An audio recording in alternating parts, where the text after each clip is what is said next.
chikading, so day 4 na natin dito sa Boracay. So patagal ng patagal, pasulit ng pasulit mga chikading. Breakfast na nga kami ulit sa Piccolo Hotel kasama sila Kuya Lance. Yung iba tulog pa kasi may hangover pa. Pagdating naman ng mga tanghali, pumunta naman kami sa karinderya malapit lang sa hotel namin mga chikading. Yung mga price nga pala nila mga chikading katulad lang din sa atin sa mga karinderya. Hindi mahal, hindi rin mura. Tapos namin kumain mga chikading, naggala-gala muna kami. Titingin din kasi kami ng pasalubong namin para sa mga family namin. Dapat nga buhangin na lang sa beach yung dadalhin ko. Yun kasi yung gusto nila Ermalite. Kaso bawal naman pala at baka mahuli tayo sa airport. Pero buti na lang at meron nang nakalagay sa bottle. Meron na rin mga keychain, ballpen, mga bag at iba pang pwede nyong ipasalubong sa pamilya nyo. Ang mga price pala dito merong 103, tapos 200, mga ganon. Iba't iba sa mga nagtitinda, mga chikading. Tapos nga namin mamili mga chikading, umuwi na kami. Kaso sinaniban ng kaharutan ng mga chikading. Nakakita kasi ng afam. Wala tuloy kaming nagawa kundi bumili kahit wala naman kaming bibilhin. Kuya Mark, paghanap ka na ng bibilhin, hindi tayo aasenso niyan. Hindi ko nga alam kung anong bibilhin ko kasi pati ako nakatitig na rin. Buti na lang may candy dito para may pang-emerald ako. Bibilin nyo. Para mabeng-beng. Nga, tumuwi na agad siya pagkabili niya. Nakikita daw nila yan sa beach na inom daw talaga. Nako, ang tips ko lang sa'yo, kuya, wag na wag kang tatambay sa buko kasi kawawa ka kay Ate Emboy. Ano yun? Beng-beng para Mabeng-beng. Pagka-uwi nga namin, tumambay muna kami sa kwarto nila Kuya Josh. Wala kaming magawa dyan kaya pinagtripan muna namin sila Kuya Lance at Doc Paul. Pinag-share nga pala namin yung mga post sila tapos magka-caption kami ng nothing beats a jet to holiday. Pero sunod-sunod mga chikadi. Pero yung kay Doc Paul, yung itot.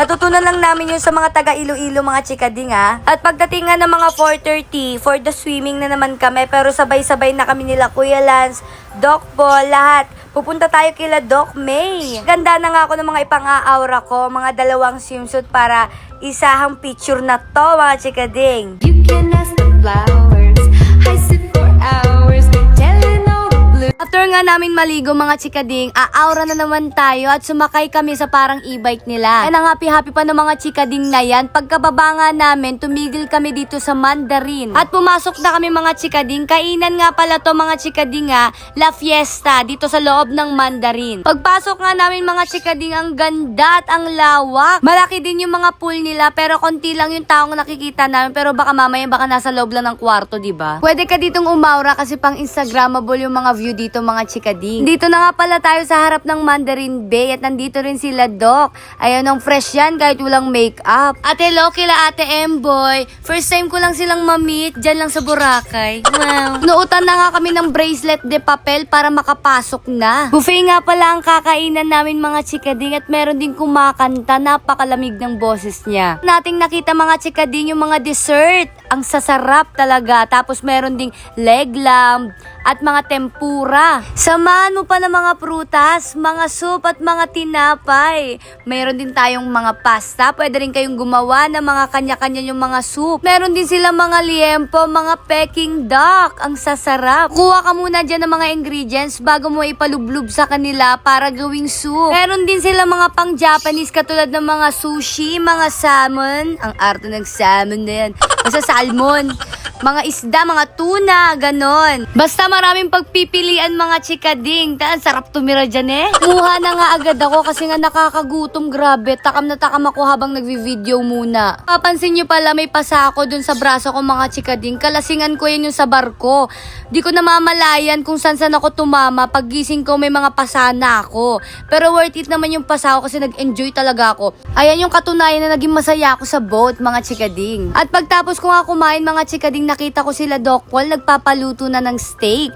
Halos wala na, kanya-kanyang mundo na kami dito mga chikadi. Nakasalubong ko nga rin pala si Doc May dyan. Pati na rin si Kuya Lance. At sumulpot na rin si Bray. Kumukuha sila ng soup, mga ingredients. At dahil natakam ako, kumuha na rin ako. Ulo ng salmon tsaka salmon belly yung mga nilagay ko pala dyan. Pati yung mga mushroom. Gusto ko mga seafoods muna, yung mga gustong gusto ko talaga. Bago yung ibang potahe, di ba mga chikading? At nung nakakuha na ako mga chikading, umupo na ako. Hindi ako makakuha ng marami kasi nga syempre may dala tayong phone. Ang hirap para maging octopus pag nasa buffet. So tara na, kain na tayo mga chikading.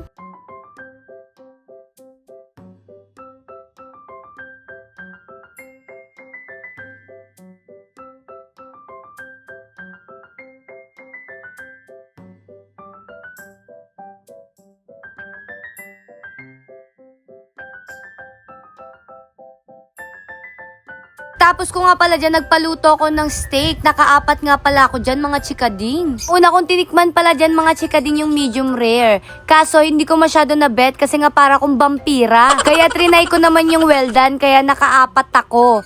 4 lahat. Sinulit ko talaga, mga chikading, kasi ang mahal-mahal niya, no? Kasi pag uwi ko sa bahay, hindi ko na yung matitikman, no? Ayan, tapos na ako kumain. Gusto ko pa pero ayaw na ng tiyan ko. Kasi talagang punong-puno na yung tiyan ko. Nagpapababa na sila ng kinain. Alam nyo ba, nagdi-dessert sila. Ako nag-i-steak pa. At si Ate Emboy nga pala, isang pikit lang tulog na. Sa sobrang kabusugan. Lumabas na nga kami para mag-picture-picture din. Tapos namin mag-picture, nagpaalam na yung mga kaibigan nila, Doc Paul. Salamat po, Doc May, Doc Cocky, Doc Jim, at iba pa pong mga kaibigan nila, Doc Paul. Thank you rin, Doc May, sa mga pag-picture sa amin. Naglakad-lakad na nga kami para mag-ikot. Grabe, habang naglalakad ako dyan, mga chikading, natatahimik ako at natutulala kasi grabe yung kabusugan ko, para kong inaantok. Thank you so much, Kuya Lance and Doc Paul. Thank you po sa pa-buffet. At lalong-lalo na dito sa Patrip to Boracay, sila po ang nanlibre ng ticket, ng hotel, ng mga pagkain namin, ng mga bar. At saka kasama na rin po si Kuya Kenneth. Thank you so much po sa inyong lahat, mga bossing. Grabe, daig pa naming nanalo sa TV, mga chikading, yung mga trip to Korea, trip to ganto, trip to Palawan, ganon. Grabe ang binigay sa amin pag-unwind, pag-chill. Talagang tanggal ang stress namin eh. Kasama pa pala namin sila, Doc, dito sa Cafe del Sol. After namin uminom, nagpaalam na nga kami. At habang pauwi kami sa hotel, mga chikading, meron kaming nadaanan, ang sasaya nila.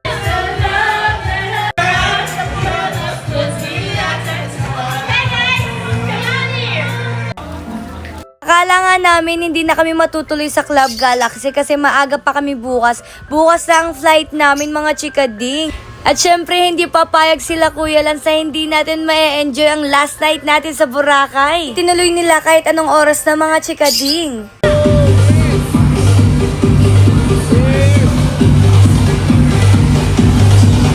Anong oras na nga, mga chikading, ang dami pa ring tao, nagulat kami at ang laki ng bar na to, ha. Club Galaxy nga pala siya, mga chikading, dito sa Boracay. Ito nga pala kami umupo sa mga pang VIP, mga chikading. Grabe, ang mahal pala dito, naririnig ko kila Kuya Kenneth. Plus, ang babait pa ng mga staff, talagang ultimo CCR ka lang, may pa-flashlight pa sa daanan mo.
Thank you so much, Kuya Lance, Doc Paul at Kuya Kenneth, sa magandang memories. Hindi po namin to makakalimutan. At salamat sa lahat ng mga sumusuport ng page ko, Sparkling Angel.